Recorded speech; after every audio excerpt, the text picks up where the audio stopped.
Okay, protective relaying. Apa itu protective relaying? Okay. So, protective relaying ni dia macam satu instrumen. Okay, satu instrumen yang mana kita ada bus yang besar lah. Kita ada 33 kV, 11 kV. Jadi macam mana untuk communicate antara instrumen dan juga device untuk communicate.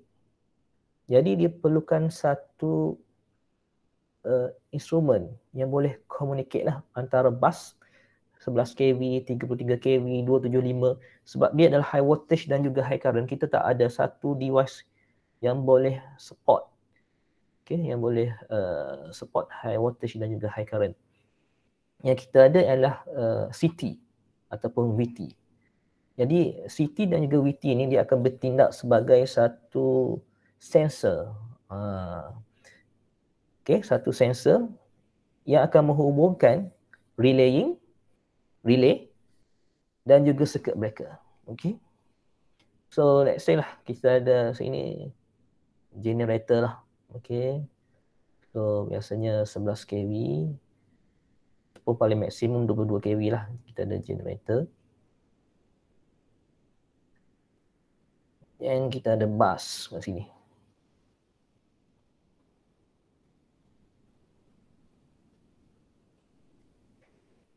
Okay.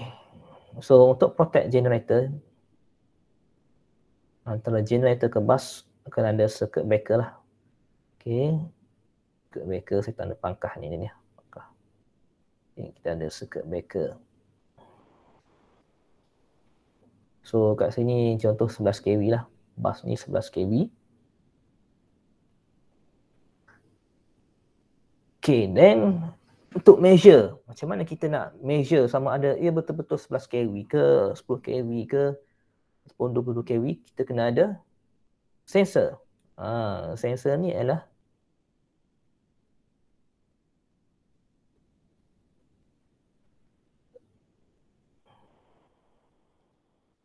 CT lah. Okay, dan juga VT. Okay, VT. Okay, CT ni function dia untuk satu ialah untuk measurement lah.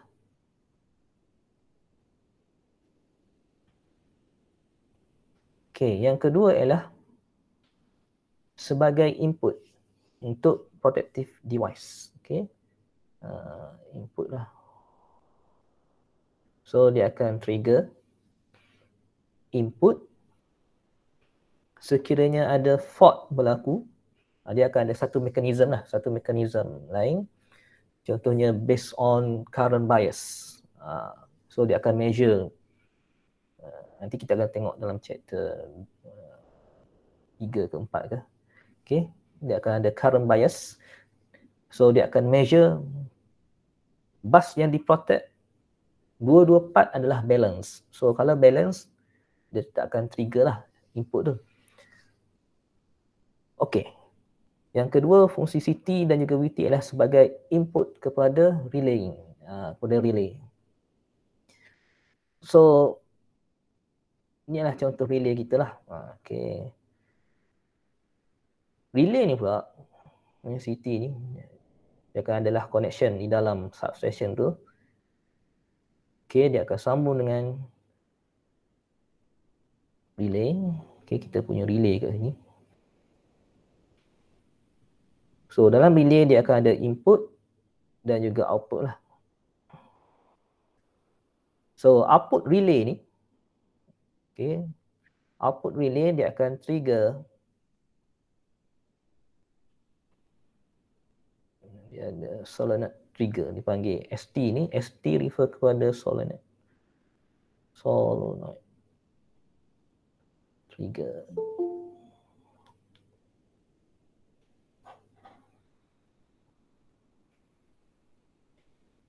So output relay dia akan trigger solenoid, iaitu yang terdapat di dalam circuit breaker lah, PCB, okay, ataupun ACB. Jadi relay ni function dia untuk communicate, okay, between CT dan juga VT. So relay ada banyak jenis. Ini ada overcurrent, dia ada a fault, ada yang multifunction relay lah, okay. So dia akan interface between CT dan dia akan trigger signal to the breaker lah, supaya breaker tu boleh isolate. Maknanya isolate mean open the breaker lah, open breaker, dan circuit tu akan terbuka lah. Okay. So let's say lah ada fault berlaku, mungkin disebabkan oleh overload, okay, overload di bahagian bus ataupun antara bus, okay, fault current berlaku. So CT akan sense. So tugas CT dia sebagai sensor. So dia akan detect unusual current. So dalam relay ni kita dah setting lah, okay. Dia ada beberapa parameter yang kita kena setting lah. Okay, ada plug setting, okay, ada time multiplier setting, ada I0 current low set dan juga current high set lah. So dalam relay ni kita dah setting lah. So kalau dia melebihi setting tersebut, so dia akan trip. So akan adalah lampu trip nyala. So dia akan send signal to the breaker dan dia akan open lah breaker kat sini. Dia akan open ACB. Okay. So setakat ni faham lah. Okay, function relay ni. Apa yang ni kita akan pergi detail lah. Untuk relay ni kita akan pergi detail dalam chapter next. Okay. So yang lain ni you boleh baca kot. Okay. Because okay.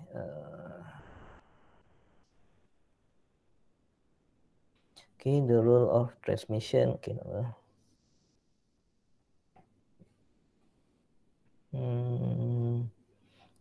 okay, the protection system must fulfill the requirement. Okay, dia akan isolate atau disconnecting the faulty section dan juga minimizing. Okay, so biasanya dekat sistem bus system tu dia akan ada protective zone lah, zone 1, zone 2, zone 3.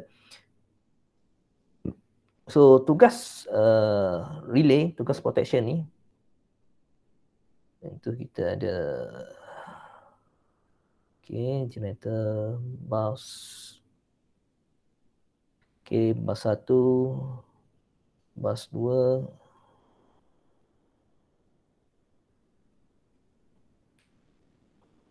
okay, bus 3.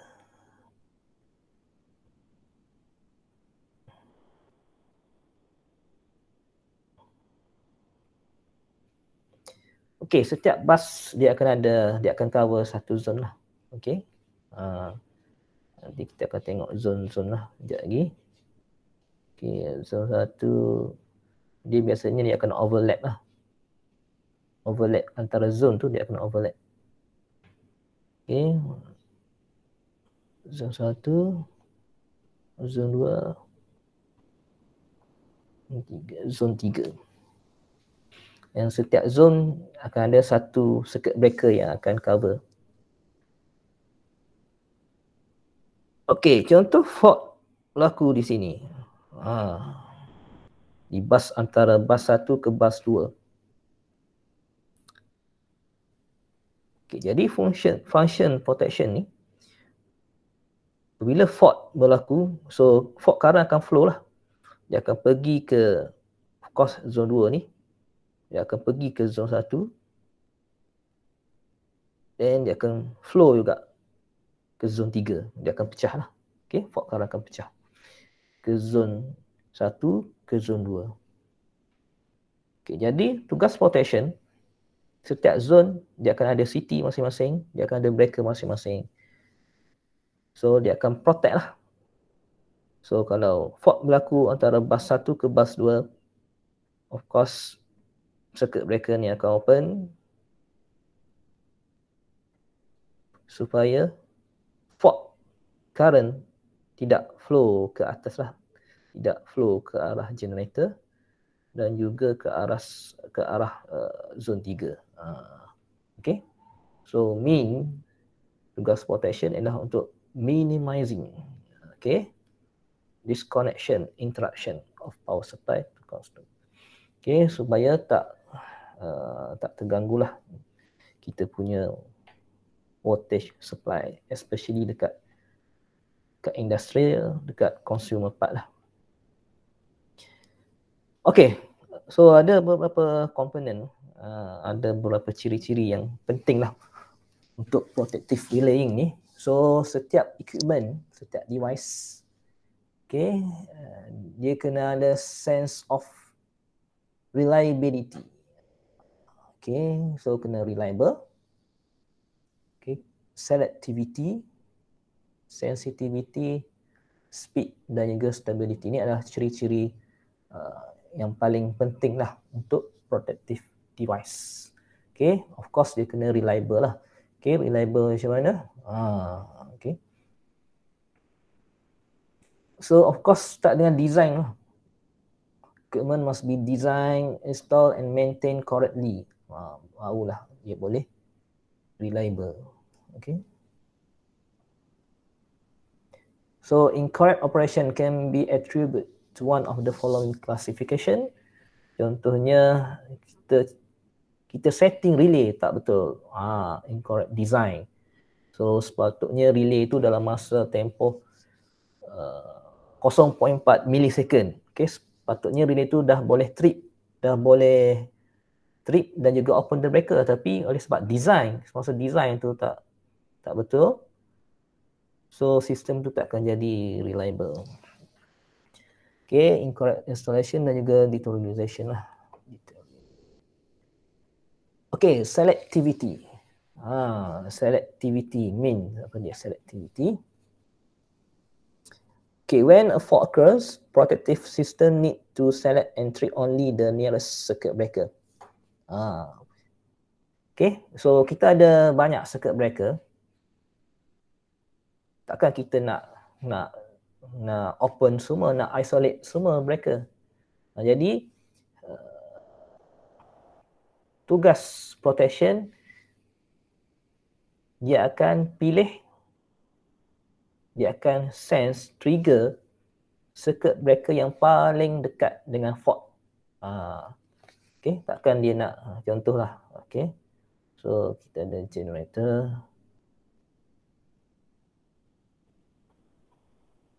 ada bus. So sini kita ada load. Sepanjang ni akan adalah breaker.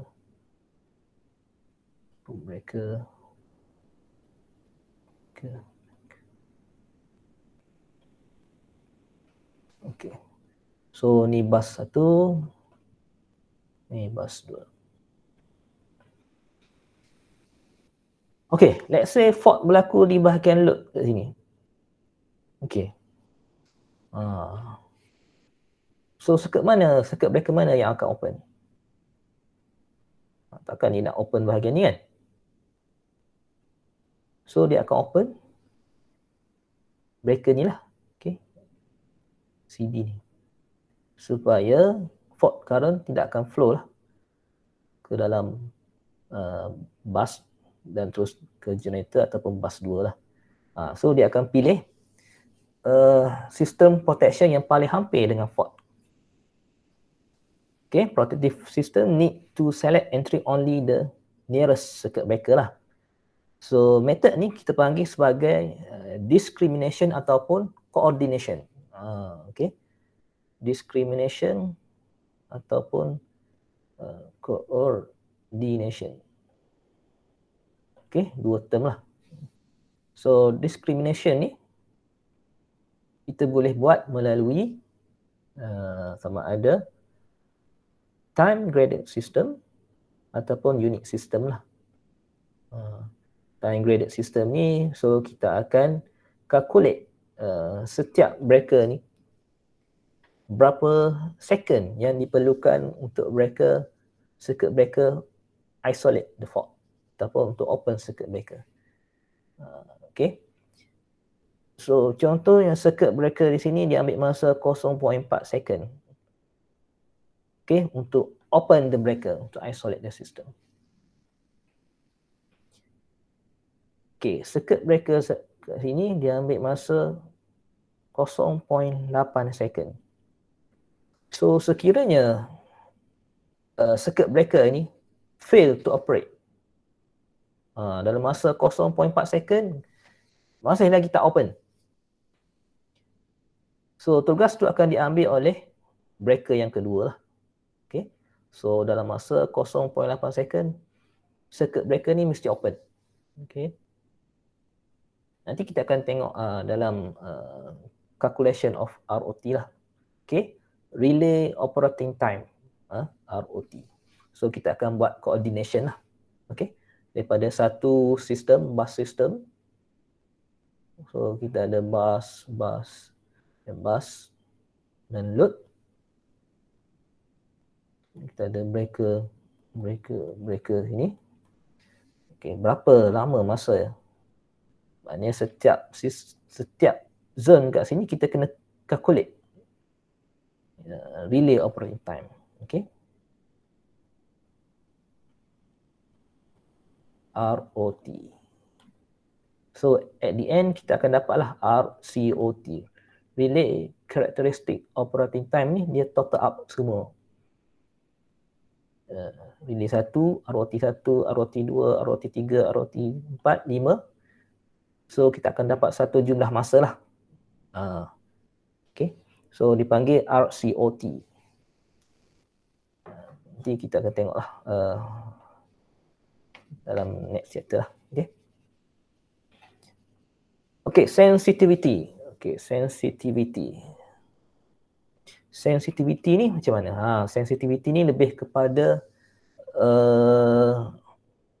kita punya sensor lah, which is CT dan juga VT lah. Okay.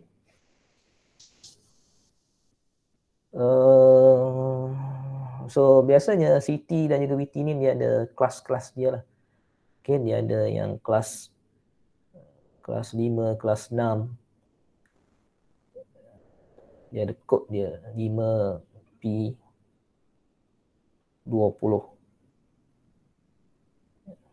5 ni refer kepada percent efficiency. Okay, efficiency of the relay lah. P refer kepada protection. 20 refer kepada maximum fault current yang boleh. Maximum fault current. Okay, P untuk protection lah. Okay, dia ada kelas-kelas dia lah. Okay. So ada yang 10P, 10. Okay, so semakin kecil nilai kat depan ni, dia semakin efficient lah. Semakin mahal harga dia, semakin efficient. Okay, modern digital. Okay, so kalau dulu kita pakai mechanical relay. Mechanical relay. Kalau you perasan rumah meter TMB yang zaman dulu lah, dia style ada disk. Sempat tak kat rumah awak? Dia ada disk yang pusing, kita boleh tengok. Disk tu berpusing. Itu konsep dia based on electromagnetic field lah. Pernah tengok meter TMB yang lama tu? Pernah. Tak pernah? Pernah. Pernah. So relay yang lama pun function dia macam tu. Dia ada disk yang boleh berpusing. Dia akan detect, okay, based on different current. So dia akan hantar ataupun electromagnetic field yang berbeza. So dia akan trigger disk tu supaya boleh berpusing lah. Sama dengan konsep meter TMB tu. Okay, sebelum digital memang pakai yang disk. Okay, so kita boleh tengok meter tu berpusing. Okay, so sekarang ni kebanyakan relay, kebanyakan. Semualah. Semua relay dah jadi elektronik lah. Okay, elektronik relay. Digital dan juga elektronik lah. Malah relay tu dia ada microprocessor. Dia boleh proses banyak info. Okay. Dia bukan boleh setakat detect overcurrent ataupun a fault. Malah dia boleh detect impedance, Z impedance, over frequency, under frequency dan sebagainya lah. Yang tu lebih kepada multifunction relay lah. Okay. Speed. Speed paling penting. Okay. Sebab apa? Sebab kita nak react as fast as possible. Barulah kita boleh protect our system. So the function of protection system is to isolate. Okay, isolate fault on the power system as rapidly as possible. Okay, inilah kita punya term ni, isolate. Okay, then stability. Okay, that's